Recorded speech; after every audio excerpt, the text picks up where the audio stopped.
Hi மச்சி, நீ கேட்டு இருக்கிறது டாக் மோர் ஒர்க்லெஸ் நாலேஜ். இன்னைக்கு நம்ம எதை பத்தி பேச போறோம்னு பாத்தீங்கன்னா, ஒரு படத்தை ரிவ்யூ பண்ண போறோம். அந்த படம் பேர் வந்து பாத்தீங்கன்னா ஆபீசர்ஸ் ஆன் டியூட்டி. இது வந்து ஒரு மலையாள படம்.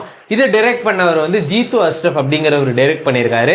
அண்ட் குஞ்சப்பன் போபன் அவரு நடிச்சிருக்காரு. மெயினா வந்து பாத்தீங்கன்னா நம்ம பருத்தி வீரன் ஃபேமஸ் நேஷனல் அவார்டு வாங்கின பிரியாமணி அவங்க நடிச்சிருக்காங்க. ஸோ படத்தில் எல்லாருமே ரொம்ப நல்லா பெர்ஃபார்ம் பண்ணியிருக்காங்க.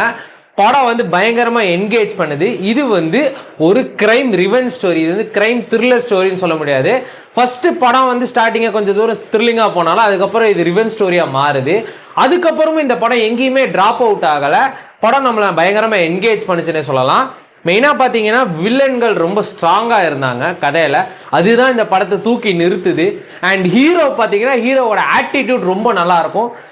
படம் நீங்கள் பார்க்கும்போது உங்களுக்கே தெரியும். படம் வந்து தியேட்டரில் ரிலீஸ் ஆயிருக்கு. தியேட்டர் ரிலீஸ் ஆனால் இப்போ டைம் கிடச்சா போய் பாருங்க, அல்லது நெட்ஃப்ளிக்ஸ் ஓடிடி ரிலீஸ் ஆகும், அப்போ போய் பாருங்க. நாளைக்கு இன்னொரு கண்டென்ட்டோட வரேன். Until then bye from Navaladi Sandhu. Take care, love you, bye.